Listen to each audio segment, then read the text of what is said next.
En ce temps-là, Jésus disait à ses disciples, « Ne vous faites pas de trésors sur la terre, là où les mythes et les vers les dévorent, où les voleurs percent les murs pour voler. Mais faites-vous des trésors dans le ciel, là où il n'y a pas de mythes ni de vers qui dévorent, pas de voleurs qui percent les murs pour voler. Car là où est ton trésor, là aussi sera ton cœur. La lampe du corps, c'est l'œil. Donc, si ton œil est limpide, ton corps tout entier sera dans la lumière. Mais si ton œil est mauvais, ton corps tout entier sera dans les ténèbres. Si donc la lumière qui est en toi est ténèbre, comme elles seront grandes les funèbres. Acclamons la parole de Dieu. Jésus ne nous dit pas seulement qu'il existe une vie éternelle et que c'est pour cette vie éternelle que nous devons vivre dans la courte vie de cette terre. C'est la première chose dans l'enseignement de l'évangile d'aujourd'hui et c'est pourquoi il dit « amasser des trésors dans le ciel ». C'est un conseil que nous devrions garder à l'esprit lorsque nous faisons le monde, lorsque nous faisons le bien, lorsque nous aidons quelqu'un, nous préparons notre chemin vers le ciel. Ce qui est la chose la plus importante que nous devons faire dans la vie. Lorsque nous sommes fidèles, lorsque nous pardonnons, lorsque nous demandons pardon, lorsque nous portons notre croix quotidienne, lorsque nous supportons les injures et voire les injustices, par amour au Christ, nous devrions toujours avoir devant les yeux la patrie céleste, la cité de Dieu, la vie éternelle. Si nous enlevons cela au christianisme, nous avons tout enlevé. Parce que c'est pour cela que le Seigneur est venu, non seulement pour nous dire comment était Dieu dans son intimité, la Sainte Trinité, mais aussi pour verser son sang pour nous, afin de nous ouvrir les portes du ciel. Le message des béatitudes est un message qui n'est pas compris, qui est même absurde s'il n'y a pas la vie éternelle. Jésus ne dit pas « heureux ceux qui souffrent », il dit « heureux ceux qui souffrent parce qu'ils seront appelés enfants de Dieu, ils seront reçus au ciel, ils hériteront de la vie éternelle. » Mais ceci n'est que la première chose que dit l'évangile aujourd'hui. Il y a une phrase qui m'a toujours fait beaucoup réfléchir. Là où est ton trésor, là aussi sera ton cœur. Et on peut certainement dire l'inverse. Là où est ton cœur, là aussi sera ton trésor. Où est mon trésor? Où est mon cœur?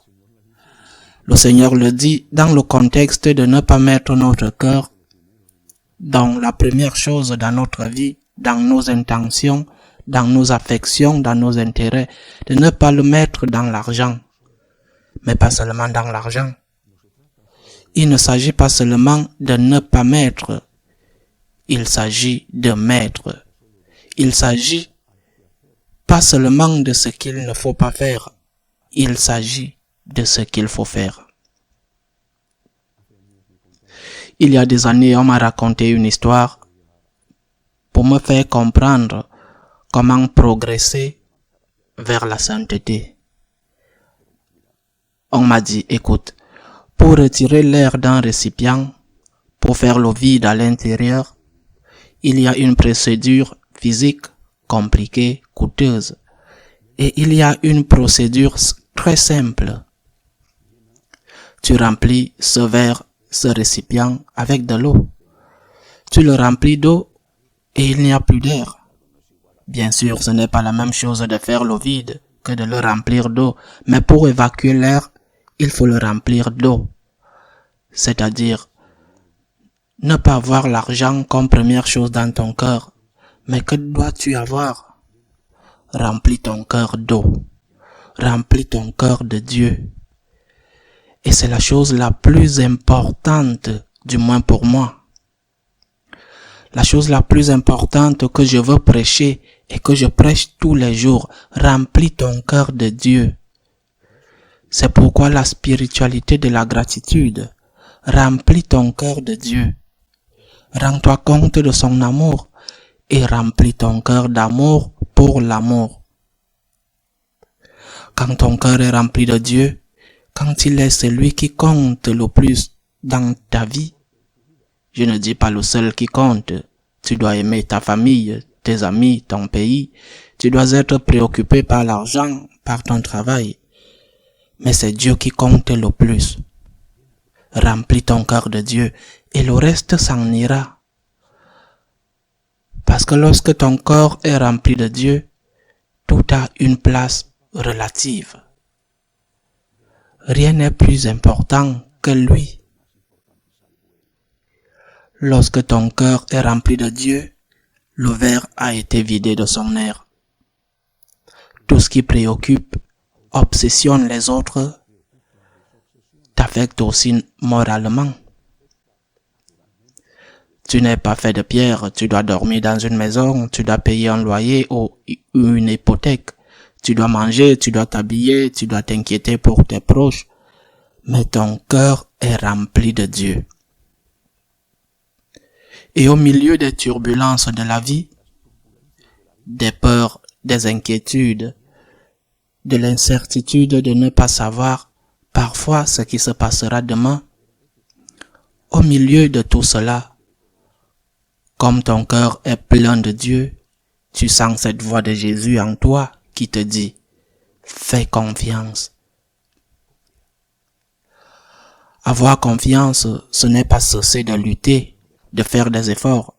Faire confiance n'est pas ne pas faire ta part pour que les choses se passent bien, qu'il s'agisse de réussir un examen, d'obtenir un emploi ou de le conserver. Faire confiance, c'est mettre Dieu en premier et s'abandonner à lui. Seigneur, je te fais confiance et je veux t'aimer. Tu es le premier. Dans mon cœur et dans ma vie, tu es le premier. Et tout le reste prend sa place. La famille vient en second lieu. Et toutes les autres personnes et choses qui ont le droit d'être dans notre cœur. Mais le premier est toujours Dieu. Remplis ton cœur de Dieu. Là où est ton trésor, là aussi sera ton cœur.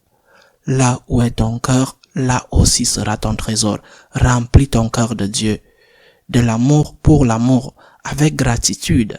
Et le reste, Jésus a dit, à celui qui cherche le royaume de Dieu et sa justice, le reste sera accordé. Qu'il en soit ainsi.